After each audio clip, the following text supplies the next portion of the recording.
যোনে মানুহ গছপুলি এটা নুৰয় সেই মানুহে বেলেগৰ গছ ৰুই পোৱা লোৱাটো আঙুলি দেখায় যি মানুহে স্কুল এটা নবনায় সি বেলেগৰ স্কুলটো আঙুলি দেখায় না ইউপিপিএলৰ সাহসটো আছে কাৰণেতো তেখেতক চৰকাৰৰ পৰা আউট কৰি দিলে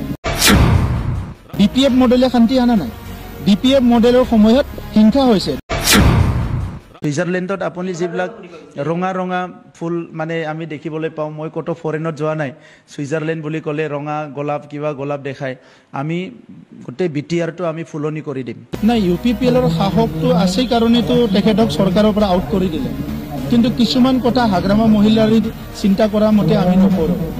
সাহসটো তাত কিয় দেখাইছে সাহসটো শান্তি স্থাপন কৰা দেখাব লাগিছিল হাগ্ৰামা মহিলাৰী সাহসটো শিক্ষাটো ভাল কৰা দেখাব লাগিছিল সাহসটো সমাজখন ভাল কৰা দেখাব লাগিছিল সাহসটো বড়ো অনাবৰটো শেষ কৰি সমাজখন মানে মৰম স্নেহৰ বন্ধনত আনাটো তেখেতে সাহস দেখাব লাগিছিল সাহসটো ক'ত দেখাবলৈ গৈ আছে নিৰ্বাচনী সিদ্ধান্তটো নিজে দলে ল'ব মই হাগ্ৰামা মহিলাৰ কিবা এটা ক'লে তেখেতে কৰিব নেকি তেখেতে কৰা মতে মই কিয় কৰিম ৩৫ লাখ জনসাধাৰণৰ এটা অঞ্চল এই অঞ্চলটো আগুৱাই নিয়াত ইউপিপিএলে কি কৰিব লাগে এটো ইউপিপিএলে ভালদৰে জানে গতিকে তাত আমাৰ মডেলটোহে শান্তি আনিছে ইউপিপিএল মডেল অফ পলিটিক্সটো আজি শান্তি আনিছে বিজেপিৰ লগত এলায়েন্স কৰি পেলাই বিপিএফ মডেলে শান্তি আনা নাই বিপিএফ মডেলৰ সময়ত হিংসা হৈছে 2008 2012 2014 বিপিএফ মডেল অফ পলিটিক্সত বড়ো অনাবড়ো হৈছে জাতি জনগোষ্ঠীৰ মাজত মৰম বন্ধন বিশ্বাস নোহোৱা হৈ গৈছে শিক্ষা দীক্ষা সামাজিক বন্ধন সব শেষ হৈ গৈছে আজি ইউপিপিএল মডেলহে চলি আছে আৰু সেই মডেলটো তেখেতে ধ্বংস হোৱাটো বিচাৰিছে ইমান সহজ নহয়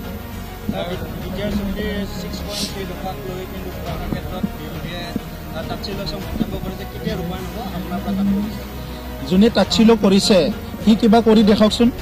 যোনে মানুহ গছপুলি এটা নুৰয় সেই মানুহে বেলেগৰ গছ ৰুই পোৱা লোৱাটো আঙুলি দেখায় যি মানুহে স্কুল এটা নবনায় সি বেলেগৰ স্কুলটো আঙুলি দেখায় যি মানুহে নিজে সমাজৰ কাম এটা কুটা নকৰে সি বেলেগক আঙুলি দেখায় ফেচবুক টুইটাৰত চাই পেলাই 10টা কথা বকি থাকিলে সমাজৰ কথা কোৱা নহয় বুজিছে আমি বাস্তৱত কাম কৰি আছো 1700 স্কুল ঠিক কৰিলো স্কুল কলেজত সবতো আজি আৰ্থিক সাহায্য দিলো প্ৰত্যেকটো কলেজত বিটিআৰ অঞ্চলত স্মাৰ্ট ক্লাছৰুম হৈ গল লাইব্ৰেৰী বিলাক RFID লগোৱা হৈ গল যে বিভিন্ন কাম বিলাক আজি হৈ গৈছে লৰা ছোৱালীক আজি APSC UPSCৰ কাৰণে সুপাৰ 50 কৰা হৈছে অহাকালি নাসাত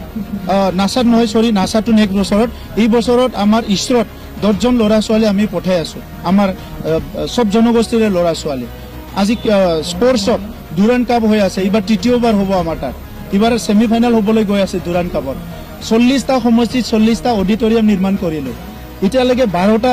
আমাৰ ষ্টেডিয়াম নিৰ্মাণ কৰি আছো মাজবাটত এইবাৰ 5 কোটি টকাৰ আমাৰ অডিটৰিয়াম কি কয় ষ্টেডিয়াম হ'বলৈ গৈ আছে 240টা নলেজ সেন্টাৰ বনালো 420টা VCDC বনালো 1600 কিলোমিটাৰতকৈ বেছি ৰাস্তা বনালো তাৰ পিছত আৰু আমাক কি ক'ব বিপিএফৰ দেখাওক 5 বছৰত কি কৰিছিল 17 বছৰত কি কৰিছিল আৰু আমি 5 বছৰত কি কৰি দেখালো